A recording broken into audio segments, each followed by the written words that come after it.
Juste, merci d'être présent. Et puis, merci Marion Verdière d'être là pour cette conférence. Vous reprécisez à tous, enseignants et étudiants, que l'école d'architecture de Normandie, depuis l'année dernière, a mis en place une nouvelle maquette pédagogique qui consiste à proposer en semestre 6, en fin de licence, un semestre qu'on a dit exploratoire. Dans l'idée, c'était que les étudiants de licence, on leur offre un tronc commun où il n'y a quasiment pas d'options ou de choix, parce qu'on assure, on va dire, l'enseignement des fondamentaux du S1 jusqu'au S5. Et l'idée, c'est que avant de passer au master, on leur offre un semestre pendant lequel soit ils partent à l'étranger et aller voir ailleurs, et s'ils restent à l'école, on leur offre une opportunité pédagogique de faire des choses qu'ils n'ont jamais fait avec leurs enseignants. Et donc la plupart des enseignements de S6 sont optionnels. Donc soit des enseignements optionnels qui sont assurés par des enseignants de l'école, mais qui sont sans thématique imposée, sans contenu, sans compétences imposées, etc. C'est au choix. Voilà, j'ai bien fait de commencer, Philippe y arrive. Donc c'est au choix des enseignants qui veulent mettre en œuvre des nouveaux enseignements un peu exploratoires, un peu innovants, voilà, ou qui correspondent à des recherches qu'ils démarrent. Donc c'est ça l'idée. Et puis l'atelier de projet, c'est l'idée d'avoir des professeurs invités qui viennent avec d'autres bagages, d'autres cultures, d'autres parcours que nos enseignants, et on leur laisse une carte blanche totale sur la nature du projet qu'ils peuvent proposer. Et donc il y a un appel à candidature, il y a une sélection, et sur cette deuxième année, on a eu l'immense joie d'avoir, je crois de mémoire, presque une quinzaine de candidatures, une sélection qui s'est faite à l'oral, et donc on demande, en plus de l'atelier de projet, à chaque professeur de faire une conférence sur ces thématiques, sur ces champs d'exploration, etc. Donc ça peut être des conférences de nature très différente. Vous avez déjà eu celle de Gilles Trégouet, qui est associé à l'agence RCR, qui est venu il y a presque un mois, qui a beaucoup parlé de son travail au sein de RCR, notamment du projet du musée Soulages. Hélène Hart ensuite est venue présenter son travail. Et donc ce soir, c'est à Marion Verdière de faire ce qu'on appelle sa masterclass, c'est-à-dire de faire bénéficier aux étudiants du point de vue d'un professionnel dans son activité, et qu'elle soit, enfin, qui peut être de nature très diverse. Donc vous verrez aussi par rapport aux présentations qui sont faites. C'est un programme phare de l'école sur lequel on mise beaucoup, sur lequel on croit beaucoup, parce qu'on pense que ça permet une ouverture intellectuelle importante, et éventuellement aussi une attractivité pour des étudiants qui souhaiteraient venir faire des séjours Erasmus à l'école en fin de licence. Felipe, je te laisse le mot d'accueil, Felipe qui coordonne avec Valérie Didelon le semestre 6. Bonjour. Oui. Oui. Bonjour à tous. Bonjour pour ceux qui étaient avec moi en cours tout à l'heure. Il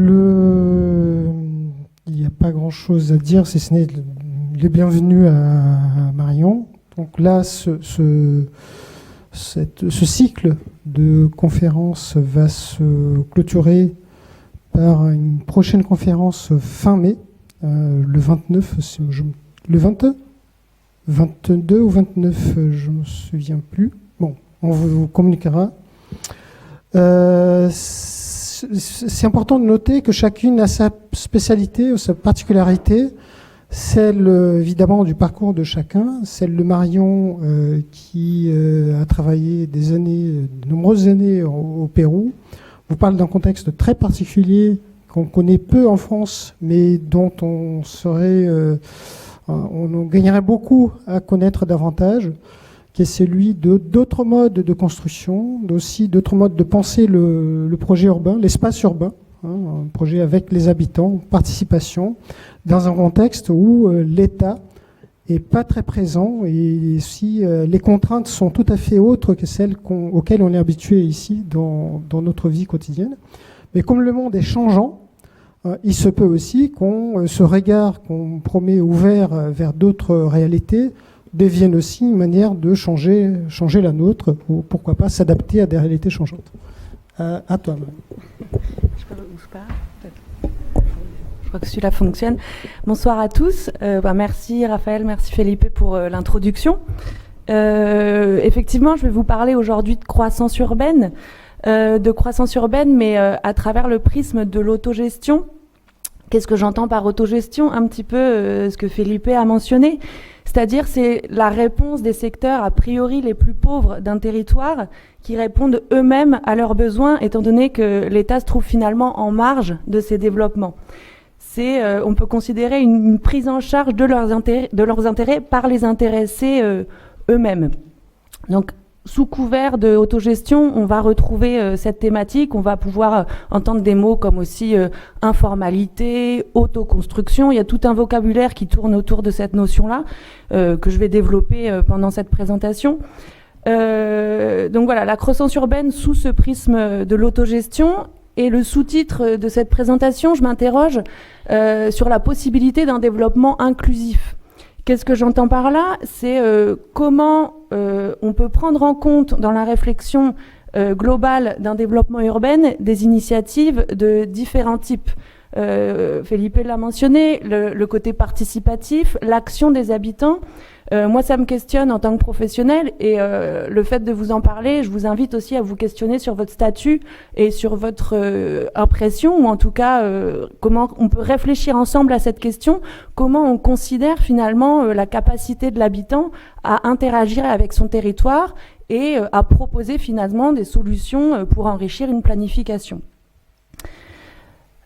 Dans cette première image, elle est volontairement un petit peu provocatrice, pour le dire comme ça. C'est une situation qui se passe ici à Lima, donc au Pérou. Avant de rentrer dans le détail de cet exemple, il y a quelques chiffres que je voudrais remettre un petit peu sur la table. Actuellement, l'ONU nous dit que 50% de la population vit dans des territoires urbains. C'est déjà beaucoup. Et que vers 2050, ce sera 66%. Donc on ne va pas vers une réduction, on va vers une augmentation de la quantité de personnes qui vivent dans des zones urbaines.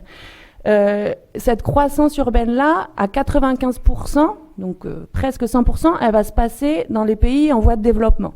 Donc le Pérou, entre autres, et d'autres territoires, évidemment.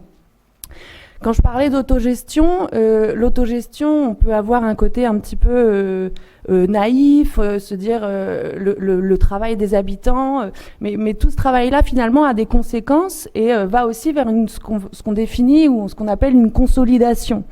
On le voit très bien dans cette image. Ce territoire-là, c'est le quartier de El Agustino, qui se situe donc dans la ville de Lima. C'est un des premiers territoires autoconstruits, autogérés de la ville, qui a émergé au début des années 50. Et aujourd'hui, en 2024, donc cette photo date de 2023, à ces allures-là. Donc cette consolidation-là, elle est réelle et elle pose question. On peut deviner assez facilement à la vue de ce territoire que il y a un certain nombre de problématiques qui sont générées. Problématiques d'accessibilité, on devine une route un peu plus généreuse au bas de la photo. Je vous laisse imaginer comment on accède à tous les logements qui se trouvent sur les hauteurs. Si on prend le temps de regarder un petit peu dans le détail, on va avoir des cheminements, des escaliers. Je vous laisse imaginer s'il y a un incendie dans la partie la plus haute, le temps que vous mettent les pompiers à accéder à ces territoires-là. Donc au-delà de l'accessibilité, on parle de risque. Dans le cas de Lima, on est sur un territoire sismique. Tous les ans, on a des petites secousses, des petits tremblements de terre qui fragilisent d'autant plus ces constructions et qui questionnent un petit peu sur la possibilité d'une intervention en cas de catastrophe dans ces territoires.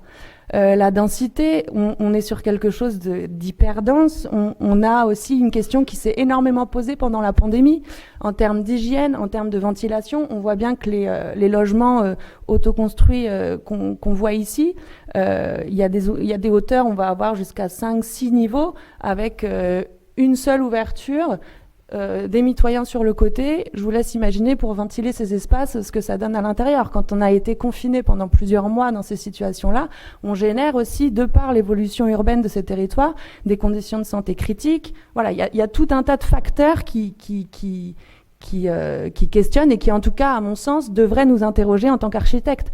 Comment, finalement, on peut éviter d'en arriver là?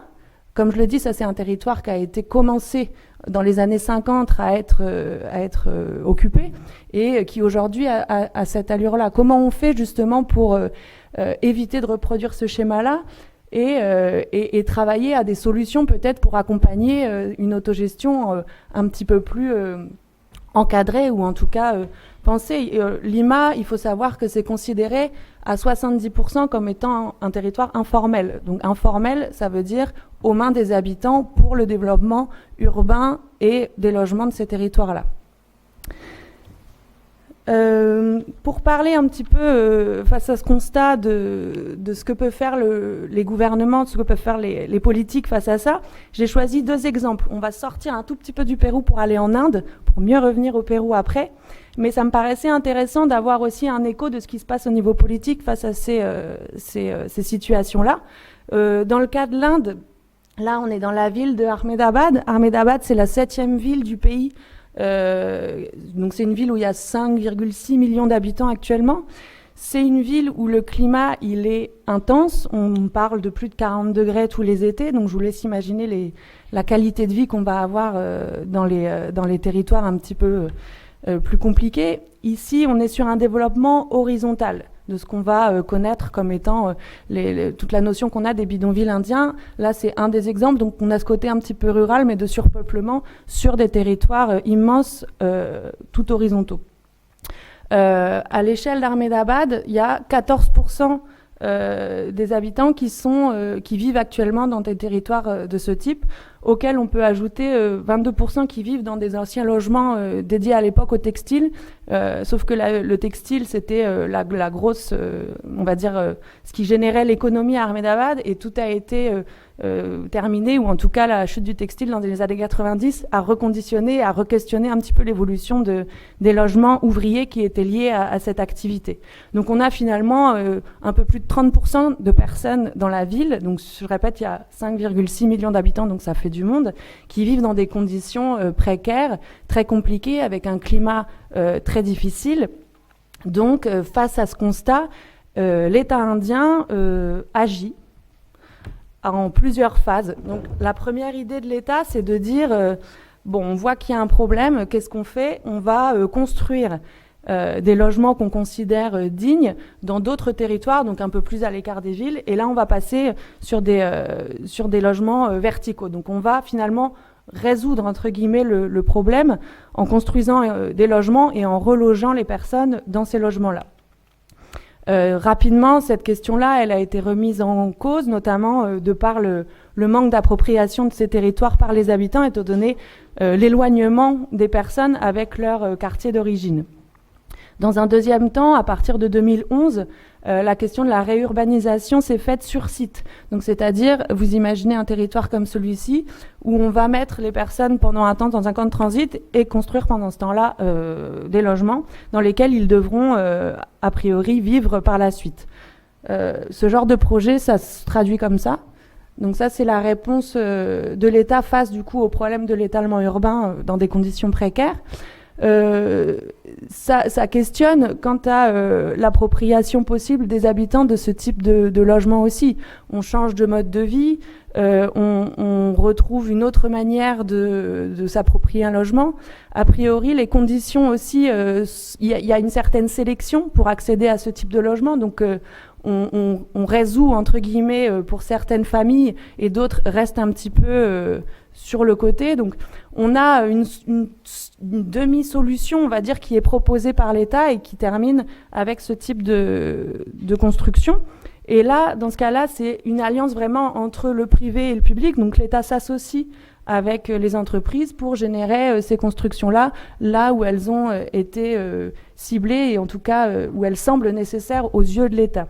Donc à chaque instant, depuis le départ, les habitants en soi ne sont pas consultés spécifiquement pour prendre part à ce type de projet et en tout cas à la réflexion qui amène à ces résultats-là.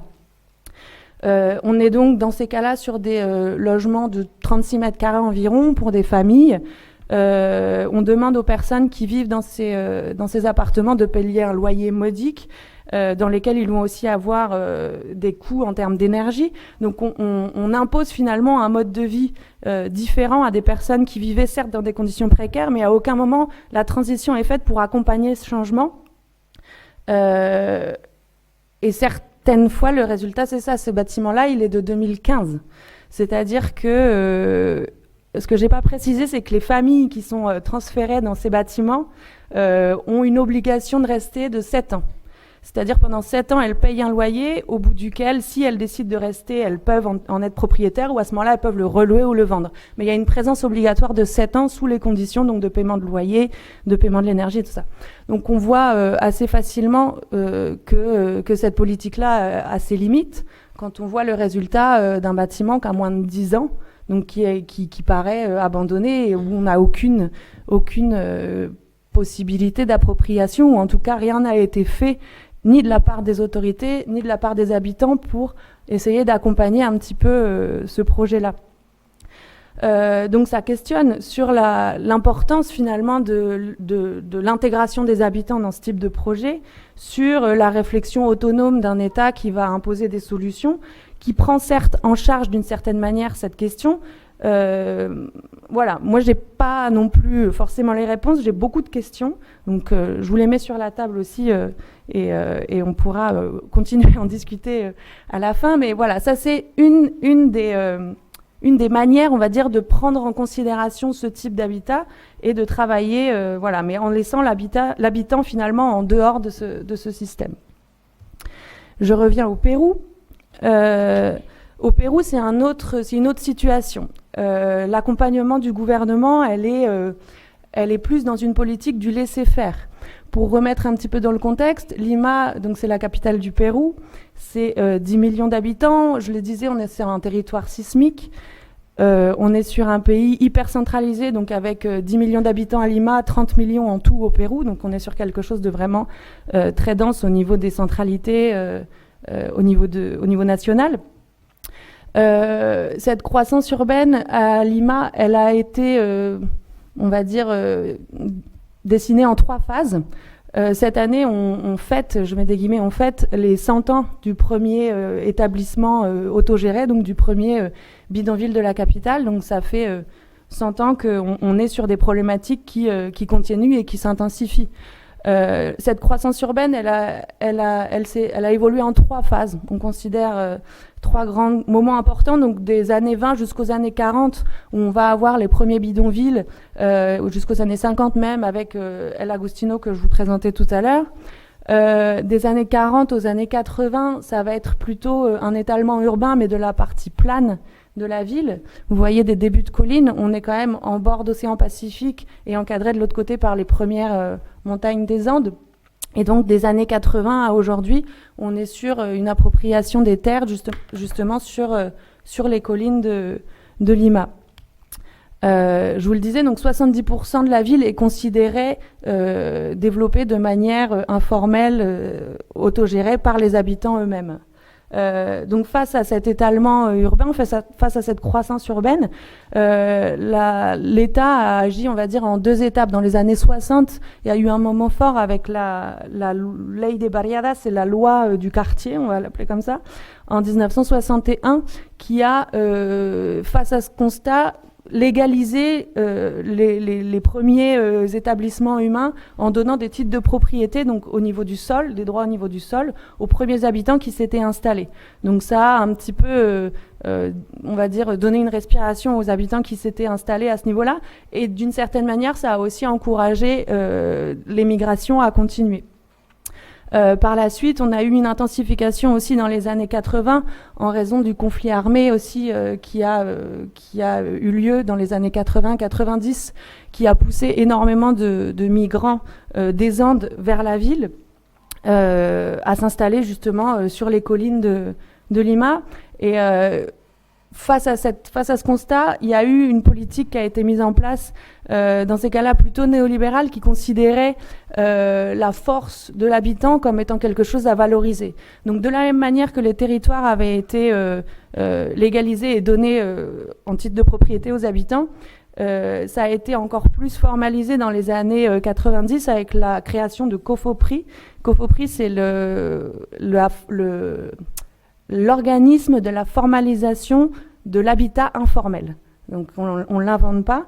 C'est vraiment ça, c'est dire il y a des territoires qui sont desquels les habitants ont pris possession à partir sous certains critères, en fonction des dates d'arrivée et de certaines réformes politiques, on va au fur et à mesure légaliser. Donc finalement, on entretient un petit peu cette croissance urbaine en termes de politique, dans le sens où on donne un petit peu les clés aux habitants en leur disant bon, vous avez fait l'effort de venir ici, on vous laisse ce territoire et maintenant à vous de construire la ville. C'est quelque chose de voilà, on est presque à l'opposé de ce que je vous présentais en Inde.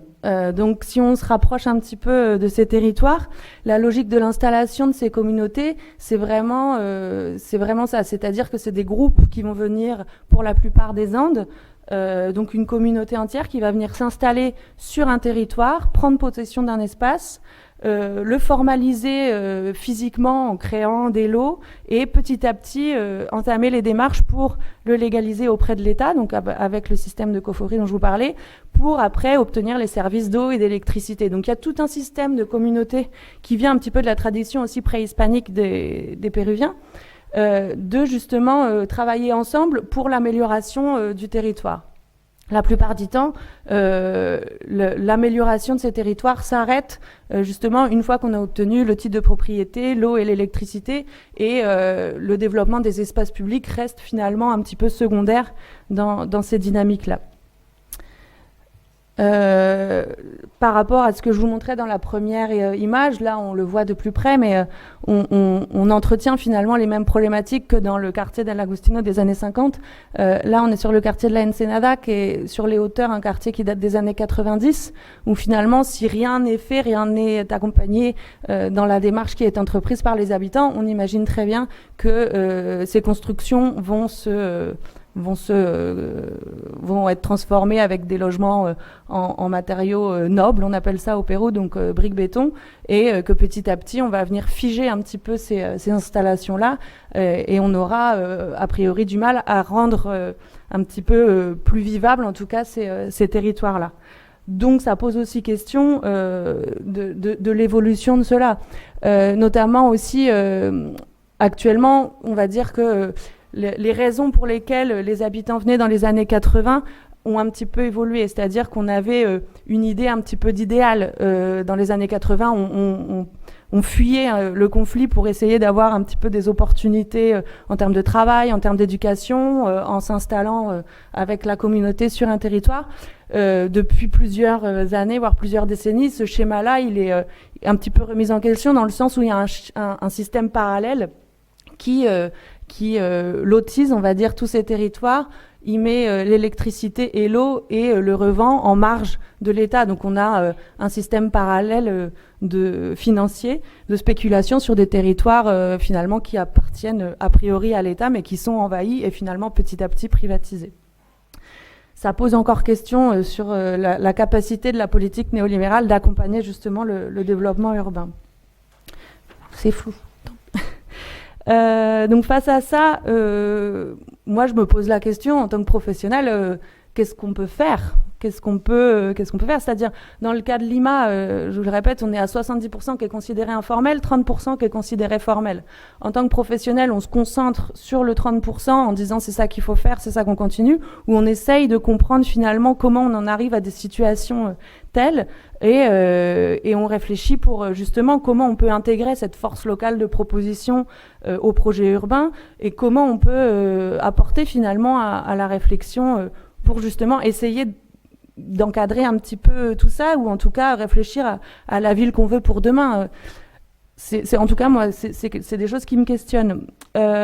Pour ça, j'ai choisi 3 exemples qui se passent aussi à Lima, qui, à mon sens, illustrent non pas des alternatives, mais en tout cas qui permettent d'entamer une discussion quant à la possibilité, justement, d'un développement différent que ce qu'on peut connaître jusqu'à aujourd'hui. Là, c'est un quartier qui s'appelle San Francisco de la Cruz, donc c'est un quartier qui se trouve plus au sud de Lima.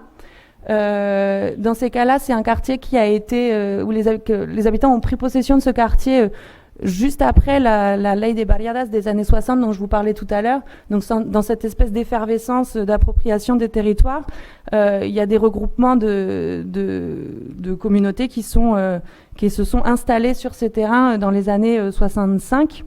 Et petit à petit, ils ont réussi à améliorer le territoire en proposant un centre de santé, en aménageant les espaces. Et à cet endroit-là, la particularité, c'est vraiment qu'on a une autogestion qui, au-delà donc de ce dont je parlais, de l'acquisition des services, de l'eau, de l'électricité et des titres de propriété, on a une logique communautaire qui est restée en place et qui s'est axée ici sur la formation, en tout cas la valorisation des activités locales au niveau culturel. Donc là, je vous dis ça, effectivement, on voit pas la différence avec le reste de la ville.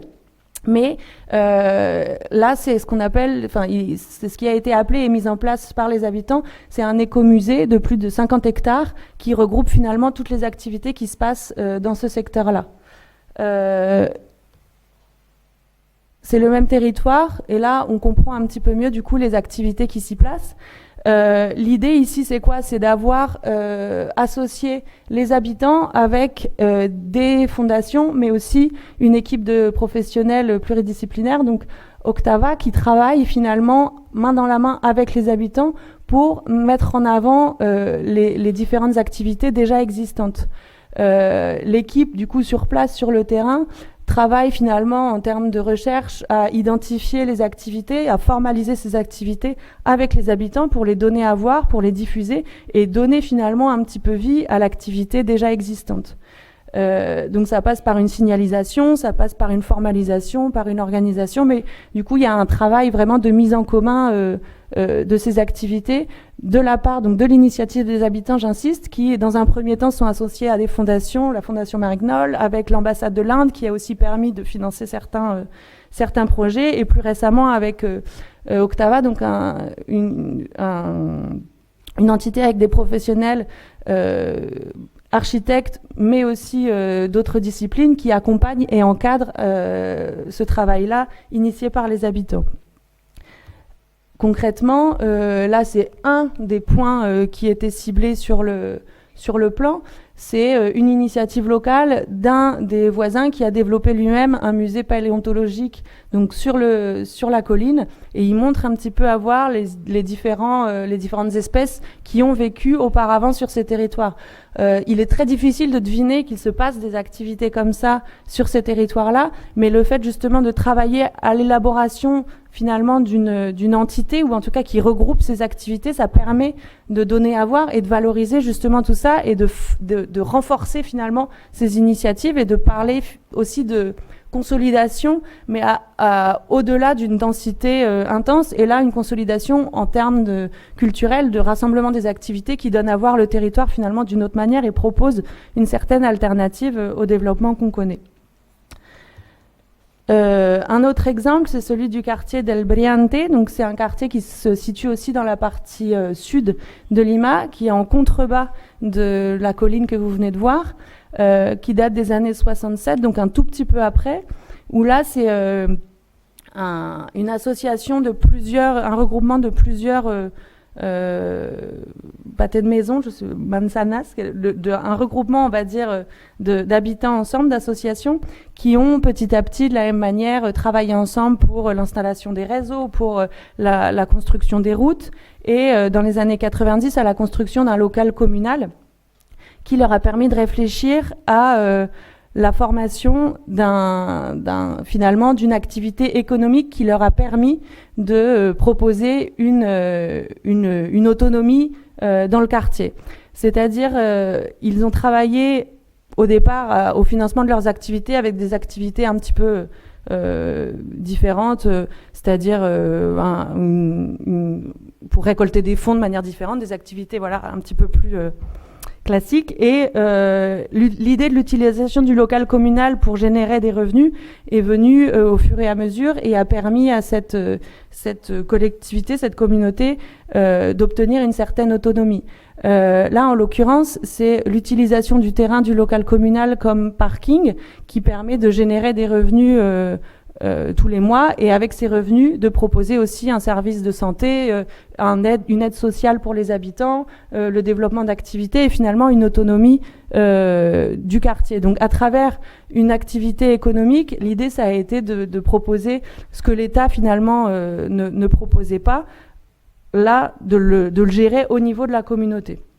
Donc c'est une autre manière de travailler le développement, et en tout cas un axe là cette fois-ci au niveau économique qui permet de générer un développement urbain différent. Et là, j'ai passé rapidement, mais ici, c'est notamment les projets culturels qui existent grâce à cette organisation, donc de la bibliothèque, d'un petit théâtre, mais aussi d'un local qui permet de cuisiner à bas prix pour l'ensemble des habitants. Donc il y a vraiment une logique presque autonome dans ce quartier-là qui fonctionne encore aujourd'hui, avec certes les difficultés qui existent, mais qui continue finalement à générer une organisation assez remarquable. Dernièrement, de la même manière, l'association avec donc l'équipe de professionnels de Octava a permis aussi d'associer finalement cette dynamique des habitants avec une équipe de professionnels pour définir un petit peu les projets qui pourraient continuer à éclore. C'est-à-dire le fait de travailler ensemble, ça veut dire que les habitants sont capables un petit peu de définir leurs nécessités, et en tant que professionnels, on accompagne ces nécessités en les transformant en dossiers techniques qui nous permet après ensemble de travailler au développement du quartier en ayant cette capacité technique de pouvoir justement justifier telle ou telle action. Là, en l'occurrence, c'est une réunion qui se passe dans un des parcs qui a été proposé par les habitants qu'ils souhaitent réaménager, améliorer pour justement bénéficier aussi à toute la communauté. Donc l'idée, c'est vraiment ça, c'est de travailler avec les habitants à la définition d'une nécessité, et après, une fois qu'on a pu établir un certain cahier des charges, c'est d'aller chercher des financements, que ce soit dans le public, dans le privé, auprès des entreprises, ou alors de manière autogérée, comme ce qui existe déjà beaucoup, d'organiser des activités qui pourraient permettre petit à petit finalement de réaliser le projet qui a été défini par les habitants. Dans cette expérience-là, on voit aussi qu'il y a une certaine méfiance des habitants vis-à-vis des pouvoirs publics. Il existe notamment une possibilité de budget participatif au sein de la municipalité qui permet aux habitants de proposer un projet construit ensuite par la municipalité. Le problème, c'est que c'est les habitants eux-mêmes qui nous l'ont dit, c'est-à-dire une fois qu'on propose le projet, après on perd la main sur ce projet. Il est choisi par la municipalité, construit par la municipalité et géré plus ou moins par la municipalité. Donc c'est-à-dire qu'ils sont un petit peu dépossédés des activités qu'ils pourraient mettre en place. Donc l'alternative de travailler ensemble sur l'élaboration de tout ça, c'est aussi une possibilité de rester un petit peu gestionnaire finalement de l'espace et avoir un petit peu le contrôle sur ce que ça peut devenir. Le troisième exemple dont je voulais vous parler, c'est un exemple qui se situe dans les quartiers nord de Lima, donc dans le quartier de la Ensenada. Il faut savoir juste que Lima, c'est une ville qui est immense, très étalée. Donc pour passer de ce projet-là à l'autre projet, pour traverser la ville du nord au sud, on en a pour minimum 2 heures, 2 heures et demie. Donc on est vraiment sur des distances énormes, et ce qui se passe dans un quartier est difficilement visible pour le reste des autres quartiers. Donc c'est aussi une des problématiques qui fait que c'est assez difficile de faire perdurer un petit peu ces initiatives et de les visualiser. Dans ce cas-là, dans le quartier de la Ensenada, donc c'est un quartier qui a émergé dans les années 70 dans la partie basse et dans les années 90 dans la partie qu'on voit ici. Il y a environ 40 000 habitants répartis en une quarantaine de communautés. Et dans ce territoire, il y a une association formée à 80% par les habitants qui travaillent depuis 30 ans au développement des espaces publics de ce territoire. Au départ, donc il y a plus de 30 ans, les nécessités, elles étaient autres, elles étaient plus au niveau de la santé, de l'éducation, mais plus récemment, à partir de 2007, les nécessités ont évolué, et l'envie d'améliorer les espaces publics. Je vous parle d'espace public, donc ça, c'est considéré comme un espace public sur le plan, donc là, tel qu'il est, il est difficile d'imaginer ce qu'on peut en faire, mais voilà, l'idée, ça a été de travailler avec les habitants. Donc cette idée-là, elle n'est pas venue de rien, elle est venue après des réunions de concertation avec les habitants pour définir un petit peu quelles étaient les problématiques du lieu et quelles pouvaient être les solutions. Donc les problématiques qui ont été présentées par les habitants, ça a été les problèmes de violence, le manque d'espace sain, le manque d'espace vert aussi pour les enfants, et le manque de formation aussi des femmes et le fait qu'elles étaient finalement souvent obligées de rester à la maison pour s'occuper des enfants. Donc je vous le fais très rapidement, mais l'idée ça a été de dire on va former les femmes à la construction pour construire ou en tout cas aménager les espaces publics du territoire. Donc c'est un travail local, il y a une élaboration concertée avec les dirigeants du quartier et les habitants intéressés pour voilà, définir, on a cet espace-là qui est défini comme un espace public, qu'est-ce qu'on fait ? Donc là, c'est une étape du chantier de ce parc-là. L'idée, ça a été aussi de travailler avec la tradition locale. Je vous le disais avant. Les habitants de ces territoires, c'est des migrants, la plupart venus des Andes. On a tous l'image du Machu Picchu avec les terrasses andines, donc la tradition agricole de ces territoires. Là, ce qui a été décidé, c'est de se réapproprier un petit peu cette tradition-là et de la travailler avec des matériaux plus récents ou en tout cas accessibles dans la communauté, et tout en s'assurant aussi de renforcer la sécurité locale, notamment avec les murs de soutènement qui permettent en cas de séisme de temporiser un petit peu les chutes de pierre notamment. Donc cette idée-là, elle est autour du partage des savoirs et des connaissances entre les habitants et le professionnel, justement, pour répondre à une certaine nécessité, en l'occurrence le manque d'espace public. Donc là, c'est une partie de l'équipe, donc des femmes qui sont formées à la construction. Donc c'est une équipe qui travaille depuis 2007 où il y a des allées et venues aussi. Donc c'est une formation en permanence, une amélioration. Maintenant, elles sont capables de non seulement faire des murs de soutènement, mais aussi travailler l'électricité, la plomberie. Voilà, c'est aussi une valorisation personnelle et la possibilité d'une amélioration du quartier à travers la formation, notamment lors de ces constructions. Là, donc, c'est le même parc terminé où, à ce moment-là, les terrasses sont données, on va dire, c'est des espaces publics, car ça reste des terrains de la communauté, qui sont pris en charge par les voisins alentour pour s'assurer de l'entretien de ces espaces. Autant vous dire que la municipalité, elle est pas, c'est pas, non seulement c'est pas qu'elle veut pas, mais c'est qu'il y a une telle demande et un tel besoin que organiser l'entretien de ces espaces-là de par les municipalités, même si sur le papier ça devrait être le cas, c'est complètement impossible. Donc après plusieurs années aussi de tests et on va dire, on s'est accommodé. L'idée ici, ça a été de répartir ces grandes terrasses en parcelles qui sont à la charge des voisins les plus proches, qui s'engagent à travers un contrat à les entretenir en tant que jardin et non à en faire une extension de leur maison. Maintenant que le terrain est plat, l'idée, c'est aussi d'en faire un jardin et de pouvoir en bénéficier. L'idée, ça a été aussi de s'approprier un petit peu les coutumes du terrain, c'est-à-dire que ce qui pose question dans la construction de ces jardins, c'est aussi l'eau. On est sur un territoire désertique, donc là, l'idée, ça a été de travailler à la réutilisation des eaux usées des maisons, donc de connecter directement l'eau des lavabos, des douches, pour permettre une irrigation quasi permanente de ces espaces et s'assurer du bon fonctionnement du coup du jardin.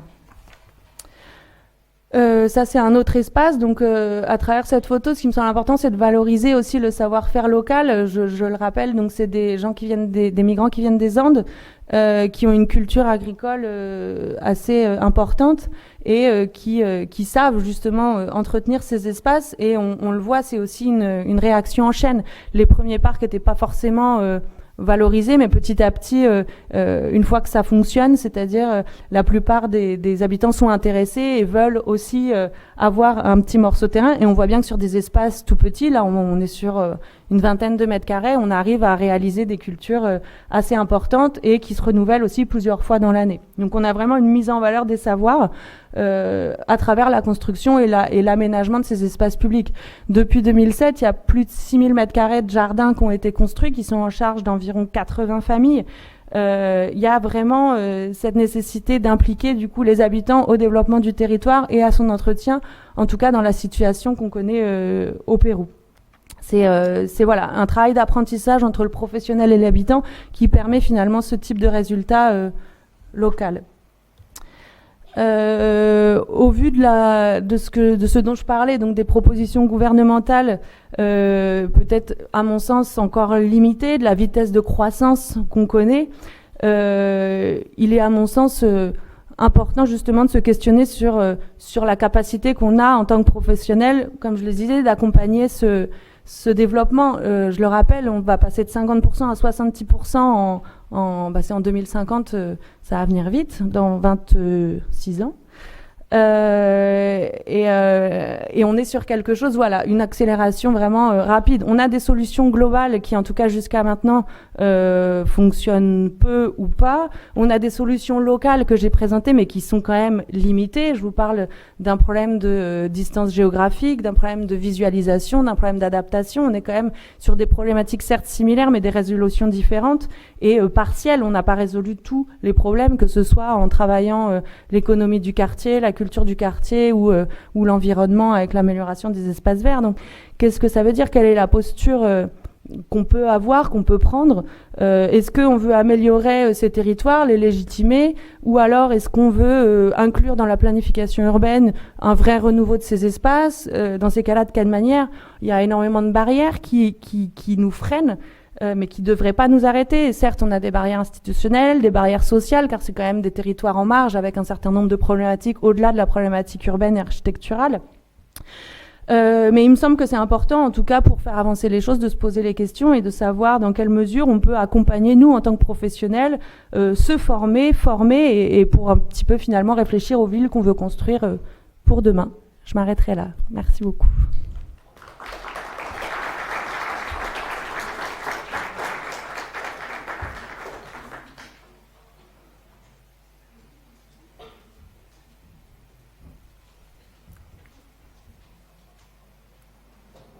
Je ne sais pas ce qui se passe après. S'il y a des questions, n'hésitez pas.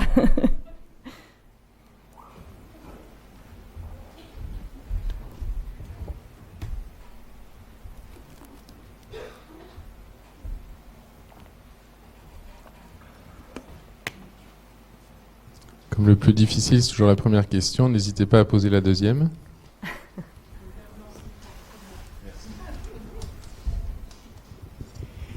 Moi, c'était une petite question de vocabulaire. En fait, je me posais la question du terme de bidonville, en fait, si ça fonctionnait, et si sur la question de l'informel, en fait, c'était plutôt une question de vocabulaire, et du coup, je me posais la question peut-être sur comment c'était qualifié en péruvien, et s'il y avait vraiment toute une série de vocabulaires liés à ces espaces-là en particulier. Au Pérou, c'est qualifié de asentamientos humanos, donc on va traduire ça par assises humaines, territoire d'implantation humaine, ou pueblo joven, c'est les villages jeunes. Donc c'est considéré finalement comme quelque chose de peut-être pas fixe, dans le sens où on imagine que ça va, voilà, évoluer sur quelque chose d'autre. Après, l'évolution qu'on connaît actuellement, c'est celle que je montrais au début. Donc ça questionne sur l'appellation. On est sur des territoires qu'on définit aussi de marginalisés beaucoup. Marginalisés de par aussi le manque d'accessibilité au transport, le manque d'accessibilité aux premières nécessités, donc que ce soit l'électricité et l'eau.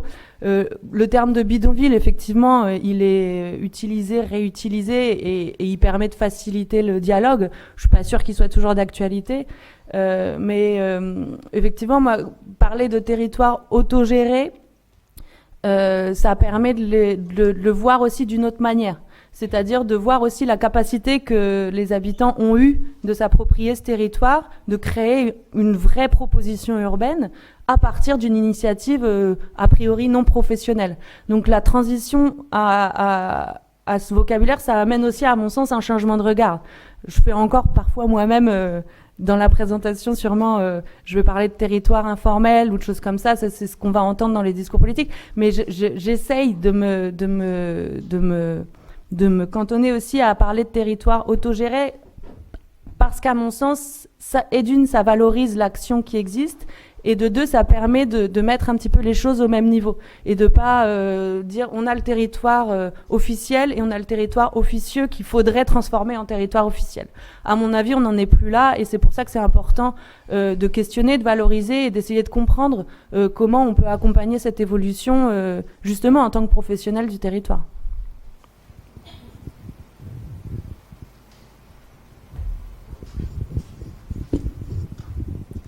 Ouais, ouais, c'est tellement dépaysant que c'est un peu difficile de problématiser correctement pour nous. Mais moi, ce qui me pose question d'abord, c'est la question du pouvoir, de comment se gèrent en fait les conflits territoriaux. Quand on dit autogérer, ça implique une échelle. C'est quoi l'échelle d'autogestion? Comment est-ce que... Alors, parce que la question spatiale, c'est une chose, on peut, mais elle traduit probablement aussi ces jeux de pouvoir. Et qui sont les acteurs? Parce est-ce qu'il y a de la mafia? Est-ce qu'il y a des entreprises? Est-ce qu'il y a une sorte de police? Est-ce qu'il y a... C'est vraiment quelque chose qu'il faut reconstruire complètement pour nous si on veut arriver à comprendre un peu ce qui se passe. Merci. Ouais, pour la question, c'est important, effectivement, la gouvernance de ces territoires. Là, en l'occurrence, la Ensenada, je disais, a 40 000 habitants qui sont répartis en environ 40 communautés. Chaque communauté a des dirigeants qui sont élus et renouvelés tous les 2-3 ans. Donc, c'est des gens qui travaillent bénévolement pour le développement de leur communauté et qui font le lien avec la municipalité. La municipalité, le district duquel fait partie la Ensenada, c'est le district de Puente Piedra qui compte 400 000 habitants. Donc une quantité énorme pour des revenus et une possibilité d'agir aussi assez difficile. Donc chaque communauté agit un petit peu à sa manière pour pouvoir améliorer les territoires. Après, selon les dirigeants, on va aussi avoir une évolution différente.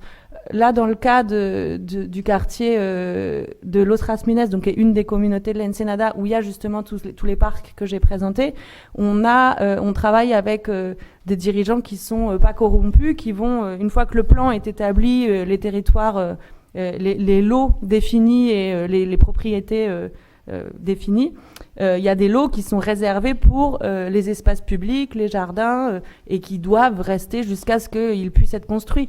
Il y a des territoires où ça reste comme ça, donc possiblement en jachère, comme je le montrais au départ, un certain temps, jusqu'à ce qu'ils se transforment en espace aménagé. Il y a d'autres communautés où c'est pas le cas, où il va y avoir des dirigeants qui vont choisir de vendre les lots, d'aménager des lots sur un territoire comme je vous le montrais, et avec l'argent, il y a deux options, c'est soit c'est réinvesti dans la communauté, par exemple il y a des cas où ça a été réinvesti pour construire le local communal, donc avec ça on achète du ciment, on paye la main d'œuvre et il y a un local communal qui va bénéficier à toute la communauté. Dans d'autres cas, c'est de l'enrichissement personnel. Et là, ça pose encore plus question. Ça pose déjà question de ce changement d'usage de ces territoires, notamment par rapport à la densité vers laquelle on se dirige. Si justement tout est vendu pour répondre à des nécessités immédiates de construction locale ou autre, si ça va vers un enrichissement personnel, là c'est encore plus difficile. Le contrôle de ces espaces et de ces territoires est compliqué et assez difficile. Donc c'est un petit peu selon les dirigeants et selon l'investissement des dirigeants dans le développement de leur communauté qu'on va avoir tel ou tel type de territoire. Excusez-moi, mais donc ils sont tous élus, ces dirigeants? Pardon? Ces dirigeants sont tous élus avec oui. Des modalités probablement variées. Oui. Est-ce que vous avez, vous faites part d'une certaine variété. Est-ce que selon vous, la démocratie fonctionne en dehors des questions, on va dire, de corruption ou d'intérêt personnel globalement? Est-ce que c'est quelque chose qui vous semble fonctionner au niveau démocratique, c'est-à-dire de la représentation et de, comment dire, la possibilité de faire valoir le fait qu'on est élu auprès d'autres instances qui sont... Alors les dirigeants, oui, ils ont il y a une vraie reconnaissance politique.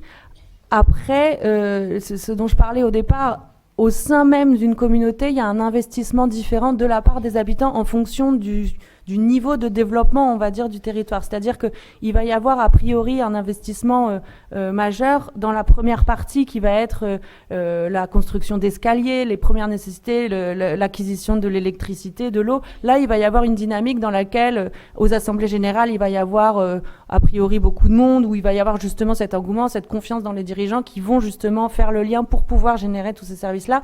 Et malheureusement, la plupart du temps, cette énergie, elle diminue aussi une fois que les premières nécessités ont été acquises, dans le sens où les gens soit s'en vont, soit louent leur maison, soit vont ailleurs. Et du coup, cet esprit-là se perd un peu. Et c'est un petit peu à ce moment-là que justement, on va dire, il y a une possibilité de biaiser. Après, les exemples que je montrais d'El Brillante, de San Francisco de la Cruz, là, au-delà justement de l'acquisition des services, on a justement une association locale qui est restée forte et qui a permis justement de ne pas tomber dans cette modification du territoire qui finalement porte préjudice à tous les habitants de ces quartiers-là.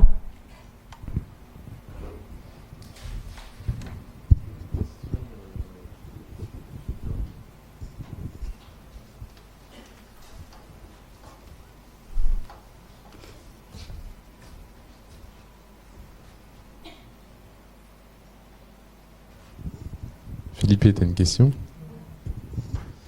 Est-ce que, d'après ce qu'on voit, donc il y a ce travail qui est un peu la petite couture sur là où il y a des possibilités de le faire, on voit bien que tout petit aménagement de petits terrains est déjà une victoire en soi.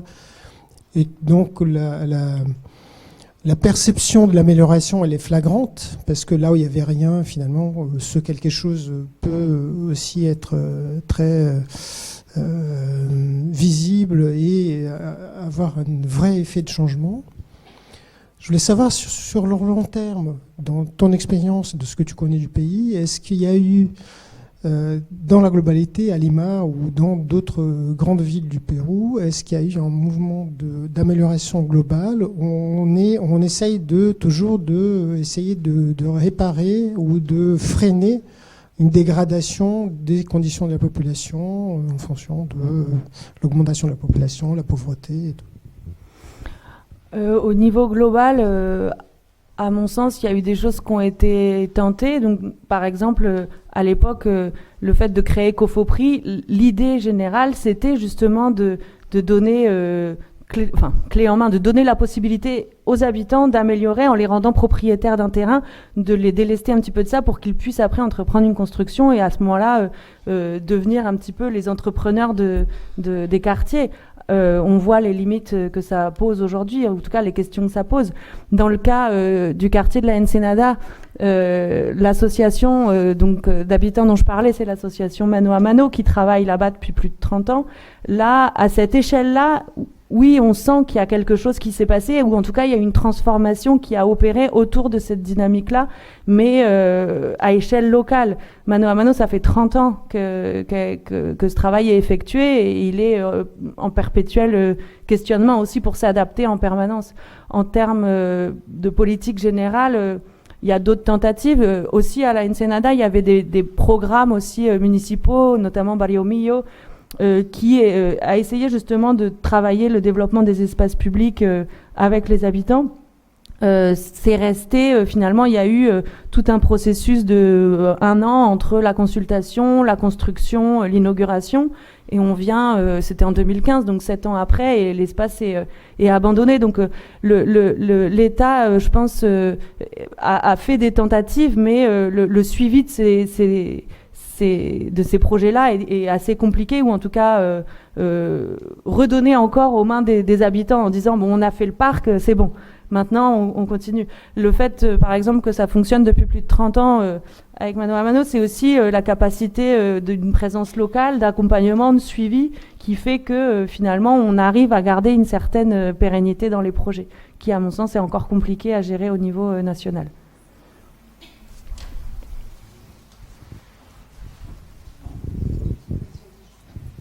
Merci Marion, c'était très intéressant. Non, je me demandais, en fait, là on voit bien, on est à une toute petite échelle de l'habitat, de l'espace public, etc. Mais bon, j'imagine qu'à Lima aussi, il y a des grandes choses. Il y a un moment, quand tu dis qu'il faut amener l'électricité, au bout du fil, Il y a une centrale thermique qu'il faut construire parce qu'il y a des nouveaux. On tire plus sur le réseau. Quelque part, il y a un hôpital. Quelque part, il y a un aéroport. Il y a certainement des autoroutes, etc. Et alors, comment ça se passe ces grandes infrastructures, cette politique qui, elle, c'est peut-être la municipalité de Lima, j'en sais rien. Puis comment ça s'articule qu'est-ce qui se passe au niveau au-dessus, en fait, quoi. Ouais. Alors, au niveau de la métropole de Lima, on a 44 districts, donc de l'ampleur plus ou moins de Puente Piedra. Donc en fait, il y a toute une échelle. Non, mais par contre, il existe la municipalité de Lima, donc au niveau métropole, qui gère justement la planification de tout ça, qui a mis en place des plans urbains de développement qui malheureusement sont effacés d'un maire à l'autre. C'est-à-dire qu'on a eu le plan 2015-2030 auquel on n'a plus accès maintenant. Là, on a eu le plan 2040, on a accès à des projets, mais leur mise en place est assez compliqué. Après, ça va être plutôt des interventions à l'échelle de l'État, où là, on va avoir des transports comme on a un train qui circule surtout dans la partie sud. Il y a tout un réseau qu'on appelle les métropolitains, donc c'est des métros, mais en fait, c'est des bus avec des tronçons spécifiques sur le centre de Lima qui après s'en vont en étoile dans les territoires du nord, du sud et de l'est. Donc tout ça, il y a eu des améliorations en termes de transport et ça continue. Il y a effectivement il y a un aéroport, il y a des travaux pour proposer un métro justement de l'aéroport jusqu'au reste de la ville. La connexion, elle s'améliore. Il y a quand même des efforts qui sont faits. Mais c'est encore, c'est-à-dire que par exemple les personnes qui vivent à la Ensenada, qui travaillent dans le centre-ville, vont prendre ces transports-là la plupart du temps. Donc on a le transport formel, donc du métropolitain. À côté de ça, on a aussi tout le système de transport informel, donc les petits bus, vous avez sûrement l'image, qui vont à toute vitesse et qui finalement prennent des routes soit alternatives, soit qui justement vont assez vite et font beaucoup plus d'arrêts, donc il y a une certaine proximité de ça. Mais il y a vraiment tout le temps deux schémas en parallèle, en fait. Donc il y a des améliorations, mais en même temps, il y a toujours un côté parallèle qui encadre ces améliorations. Donc c'est difficile, en fait, d'aboutir sur quelque chose de concret au niveau organisation globale, parce qu'il y a des freins, finalement, qui existent en permanence, qui accompagnent l'amélioration. On renforce le côté des bus informels qui vont finalement dédoubler ce qui est fait par le bus, mais il va y avoir plus de bus, il va y avoir plus d'arrêts, donc finalement c'est quand même plus pratique de prendre ça. Il y a toujours les deux côtés un petit peu de la médaille. Mais ça continue. Merci Marion. Moi j'avais une petite interrogation au vu des exemples que tu proposes sur la manière dont ça vient questionner la notion même d'espace public. Et je me demandais s'il n'y avait pas peut-être une certaine nature d'espace public qui relèverait peut-être plus de l'espace communautaire. Et est-ce que, à ton avis, c'est cette manière-là de penser un foncier et son mode de gestion que tu imagines comme être un outil ou un levier de la planification urbaine dans ces territoires? Et le deuxième volet de mon questionnement, c'était, j'imagine que dans d'autres espaces, donc non, j'ose plus dire informel maintenant, mais non envahissant ou envahi peut-être plutôt, d'autres formes plus classiques ou plus canoniques de l'espace public existent. Et est-ce que ces modes de gestion-là ou ces modes de pensée-là de l'espace infusent dans d'autres espaces, dans d'autres territoires de la ville, ou sont complètement limités à des conditions particulières de communauté urbaine? Là, dans ces cas-là, les espaces publics, il y a justement eu un travail en termes d'appropriation pour pouvoir maintenir ces espaces publics, qui sont publics sur le papier. Dans la réalité, c'est différent. C'est-à-dire que les premiers jardins qui ont été construits, où on avait justement respecté cette caractéristique, c'était de dire on a habilité, on a aménagé l'espace. Maintenant, c'est ceux qui voudront en profiter iront. Bon, il s'est pas passé grand-chose. C'est resté de la terre battue avec des murs de soutènement. Donc l'idée, ça a été de dire qu'est-ce qu'on fait pour que ces espaces soient entretenus. Donc il y a eu cette conventions qui ont été établies après un travail qui a été réalisé avec les dirigeants, avec les habitants, pour dire qu'est-ce qu'on fait de tout ça.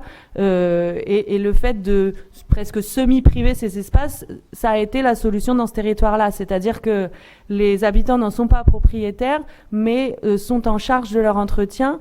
Et ce qui permet un petit peu de continuer le développement, c'est-à-dire que de donner la responsabilité spécifique dans le cadre d'un contrat finalement entre les dirigeants et les habitants permet justement dans ces cas-là l'entretien. J'ai oublié la deuxième partie de la question. Est-ce que ça infuse dans d'autres modes de gestion d'espace public ? Pas que je sache. Après, d'autres districts, on va dire plus du centre de Lima, il y a des parcs, il y a des jardins qui existent, et à ce moment-là, la municipalité a aussi une capacité d'intervenir et d'entretenir ces espaces-là. Là, on est sur la cime d'une des collines de Puente Viera. Autant dire que c'est pas voilà. Déjà, en termes d'organisation municipale, on a un ramassage des déchets qui fonctionne, et c'est déjà énorme. Parce que c'est quand même des voies d'accès qu'on devine quand même assez compliquées. Mais il y a une organisation qui existe à ce niveau-là et qui a été mise en place au fur et à mesure et qui fonctionne. On n'en est pas encore à l'espace public, mais pourquoi pas dans quelques années. J'ai juste une question que je me poserais personnellement si j'étais étudiant à l'école de Normandie. Donc c'est pour susciter les questions étudiantes, mais j'ai 20 ans, je suis étudiant architecte à l'ENSA Normandie. J'assiste à la conférence de Marion Verrière qui me parle de l'Inde et du Pérou, et je me dis, dans 3-4 ans, je suis diplômé, plutôt que d'aller tracer de gratter en agence à Rouen des bâtiments plus ou moins intéressants, je me dis, pourquoi pas une expérience à l'international, pourquoi pas aller travailler sur des territoires comme ça. Ça se passe comment? On est payé? C'est quoi le modèle économique? Dans quel cadre tu as pu partir comme ça? Combien d'années? Si c'est associatif, c'est financé par quoi? Comment on crée cette expérience professionnelle en fait, et combien de temps ça dure, et est-ce que en revenant de cette expérience en France, ça permet de valoriser cette expérience professionnelle d'une manière ou d'une autre? Je vais parler de mon cas personnel. Oui, parce que tu peux le faire, c'est la question. Moi, je suis partie une première fois en tant que stagiaire, donc pendant mes études, dans le milieu associatif, donc j'étais pas payée.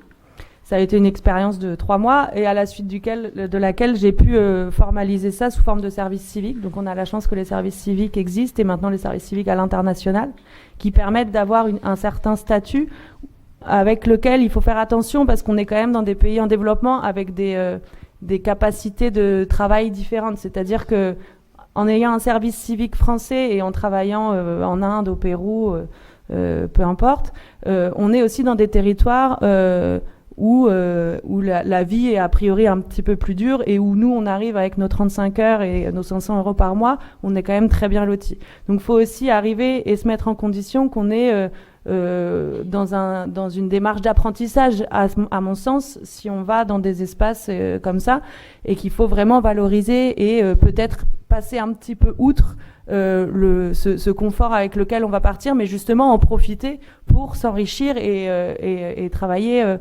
et en tout cas découvrir le plus possible. La semaine de travail au Pérou, c'est 48 heures. On travaille de 8h à 17h et le samedi jusqu'à 13h officiellement. Donc il y a aussi tout un contexte socio-économique à avoir en tête quand on entreprend, à mon sens, ce genre de démarche, mais qui fait aussi partie de la compréhension globale de ce genre d'expérience, et qui enrichit, à mon sens, d'autant plus si on est conscient de ça, en allant justement apprendre et échanger, partager des compétences. Après, moi je suis restée un peu plus de 10 ans au Pérou. J'ai partagé avec d'autres professionnels plusieurs expériences, que ce soit dans l'associatif, que ce soit par la création d'entreprises. Je parlais de l'équipe de Octava. Depuis la France, on travaille aussi avec une équipe sur place au Pérou. Donc on gère un petit peu à distance des projets de développement sur les différents territoires que j'ai pu présenter. Donc il y a des possibilités d'aller découvrir ça au Pérou et ailleurs, dans le monde associatif, mais aussi dans le monde de l'entreprise Et si on a une envie justement de découvrir d'autres manières de faire, c'est à mon sens une bonne idée de faire une pause, parce que tu demandais aussi, Raphaël, au retour. Moi, je sens que justement, j'ai un petit peu élargi le cadre théorique duquel j'étais sortie de l'école d'architecture en apportant non pas des réponses, mais énormément de questions sur comment on imagine la ville de demain, en étant conscient des différentes types de développement qui existent. Non seulement le développement participatif qu'on va avoir sur un projet, je sais pas, avec un questionnement qu'on va amener dans un concours comme Europan. Il y a des espaces qui existent aussi pour ça en Europe, mais qui peuvent, à mon sens, s'enrichir par des expériences, un petit peu à l'international, et être valorisés au retour.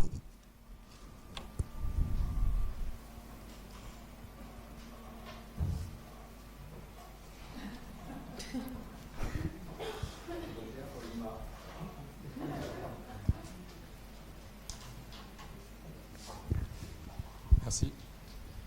Bonsoir. J'avais une question justement concernant peut-être justement le territoire du Pérou, mais de manière plus générale. Je m'interrogeais sur le fait si justement ça avait un lien avec justement la Fondation des architectes de l'urgence, si justement eux intervenaient justement sur ce territoire-là, et si oui, quels sont les éléments avec lesquels on joue, par exemple d'un point de vue matériel, structurel, conceptuel, justement autre que par exemple l'autogestion pour justement développer ce territoire. Voilà. Merci. Alors les architectes de l'urgence, ils agissent dans des situations d'urgence. Là, on est dans des situations de développement. C'est vraiment deux axes différents où on a une temporalité différente. Là, dans le cas que ce soit au Pérou ou en Inde, c'est des questions qui peuvent être travaillées un petit peu sur le long terme, l'investissement des habitants, où on peut travailler justement à l'élaboration d'une stratégie, de découvrir un petit peu les manières de faire pour justement adapter au mieux un projet. Les architectes de l'urgence, ils vont arriver dans un moment où on a une nécessité de construire un hôpital parce qu'il y a eu un tremblement de terre ou un raz-de-marée. Donc on est dans une démarche, à mon sens, assez différente, aussi enrichissante, parce que il y a tout un tas de choses qu'on doit prendre en compte. J'ai pas eu moi-même cette expérience-là de l'urgence, mais à mon sens, c'est deux choses complètement différentes. Mais par contre, où il faut interroger de la même manière la culture locale et l'adaptation d'un projet qu'on va proposer. Même si c'est de l'urgence et ça doit être fait très rapidement, ça doit, à mon sens, être ancré dans une réalité.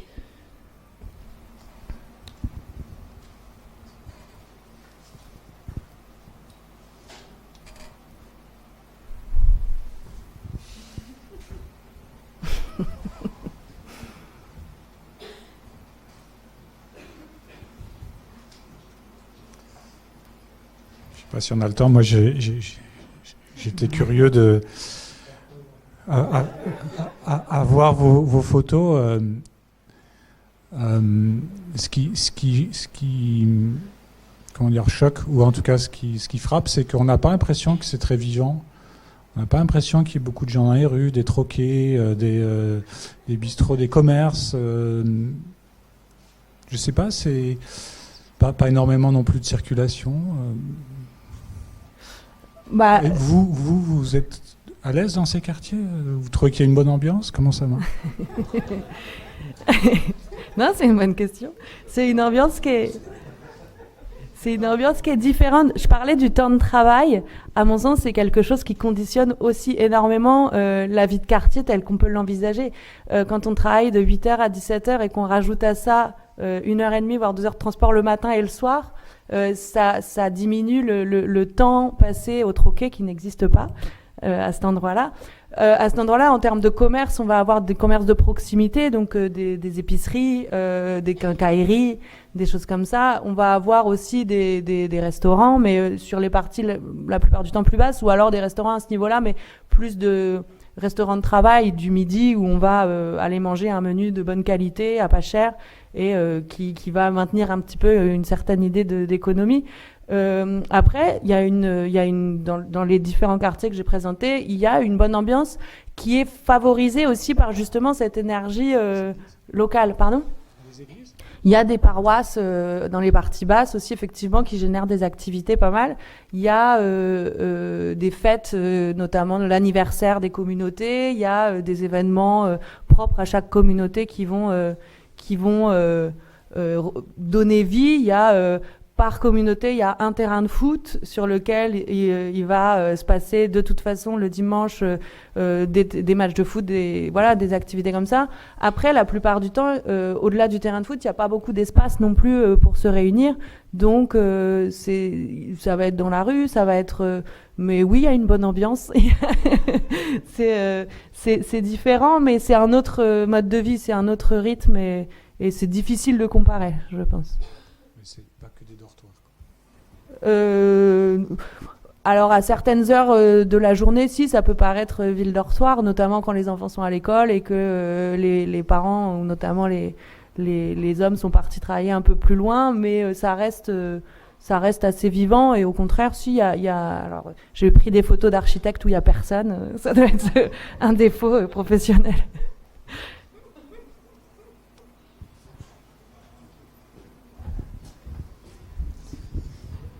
Merci. J'ai aussi plein d'interrogations sur...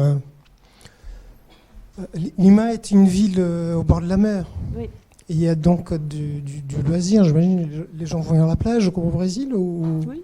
Oui. Donc quand même, voilà, l'espace démocratique, on dit au Brésil et peut-être aussi ailleurs, que l'espace démocratique par l'excellence, c'est la plage parce que tout le monde est nu, enfin presque. Tout le monde, c'est un espace où tout le monde peut y aller. Il suffit, il faut faire 2 heures ou 3 heures de voyage, mais une fois qu'on y est, le loisir est accessible à tous. Est-ce que c'est vraiment le cas aussi à Lima? Il y a cette culture de pays tropical, la plage, le loisir. Dans les districts proches de la plage, oui. Dans le district, par exemple, là, de Puente Piedra, c'est un peu plus compliqué parce qu'on est quand même assez loin. Il y a des sorties, des familles qui vont aller à la plage, mais c'est pas quelque chose de commun. La plage, en plus, à Lima, il y a certaines plages qui sont habilitées et le reste est assez un petit peu dangereux parce qu'on a quand même des courants qui se croisent et une forte... Une force de la mer, pas beaucoup de marée, mais la mer est assez forte. Après, la plupart du temps, quand il y a des temps de vacances aussi, notamment dans le quartier de la Ensenada, c'est beaucoup de gens qui viennent de la montagne. Donc le budget loisir, si on peut dire ça comme ça, il va être mis dans les tickets de bus pour aller à Cajamarca, qui est au nord du Pérou, où il y a 15 heures de bus, où on passe une semaine et on revient. Ça va être aussi peut-être plus vers un retour aux sources que la plage en soi de Lima. Je dirais pas que c'est le premier loisir. Après, il y a beaucoup de choses payantes aussi. On n'est pas sur quelque chose... Il y a un grand parc dans le centre, le Parque de las Aguas, où on paye pour rentrer. Il y a un des plus grands espaces verts du centre de Lima, c'est un golf, donc qui est fermé. Il y a aussi une certaine idée, on va dire, de ségrégation dans ce genre d'activité. Et des enfants, il y a beaucoup d'enfants dans ces quartiers parce que... Oui, ouais. oui. Et qu'est-ce qu'ils font? Eh ben, ils vont à l'école. Oui, toute la journée. Non, ils vont à l'école soit le matin, soit l'après-midi. Et après, soit ils vont être dans leur maison. Maintenant, avec les écrans, on voit de moins en moins aussi de gens dans les rues. Ou alors, là, par exemple, le bâtiment vert qui est derrière, c'est une bibliothèque. Donc, il y a des espaces qui sont ouverts aussi pour accueillir les enfants qui en ont envie. Il y a les espaces du terrain de foot aussi. Il y a la nécessité de rester chez soi aussi pour garder la maison, parce qu'on ne laisse pas la maison toute seule. Voilà, il y a tout un tas d'éléments comme ça qu'il faut prendre en compte. Et dans tes premières photos, tu montrais cet exemple en Inde. Donc, si on réduit un peu, on a l'impression que l'État, quand il intervient, il ne le fait pas bien parce que il intervient avec un acte qui est violent. On va dire aux gens, vous habitez pas bien, donc on va vous montrer comment il faut habiter dans des bâtiments verticaux. Comme par hasard, ça coûte plus cher à faire et ça entretient des relations proches avec des entreprises du BTP. Il faut dire qu'en Inde, les entreprises du BTP comptent parmi les plus grosses au monde. Vous avez, Tata Steel est un exemple. Je pensais aussi à ces expériences qui ont eu lieu de bâtiments, de construction horizontale, en Inde aussi. Je ne sais pas si tu connais les projets de Charles Correa, où voilà, c'était des projets de maisons communautaires qui avaient des relations aussi d'espace entre l'espace de chaque maison, qui donnaient chacune sur une sorte de cour commune qui était utilisée par tout le monde, mais qui aussi fonctionnait très bien. Charles Correa est un architecte indien qui travaillait avec Le Corbusier, qui est aussi un grand architecte indien, qui est décédé il y a une quinzaine d'années, pour ceux qui ne connaissent pas. Et donc il y a aussi ces exemples à un moment donné, on peut faire de l'architecture, de l'habitat dans d'autres situations qui gardent aussi un état d'esprit de communauté où les gens peuvent être participatifs, se rencontrer. Bien sûr, et heureusement que ça existe. Après, comment on fait pour que ça, pas forcément ça prenne le dessus, mais en tout cas ce soit valorisé, en tout cas considéré dans les politiques en place. Ça, c'est encore une autre étape, mais effectivement, ça reste des projets remarquables, mais qui font encore office de référence et pas et de référence, on va dire, papier, qui sont pas encore appliqués partout. Je n'ai pas la réponse. Et heureusement qu'il existe des projets comme celui-là. J'espère que ça va se multiplier.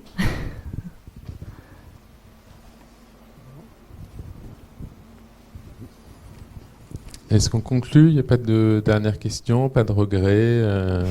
Marion est là le vendredi, c'est le mercredi si vous avez des questions à lui poser. Merci beaucoup Marion. Merci beaucoup. Encore bravo pour ce parcours et cette conférence.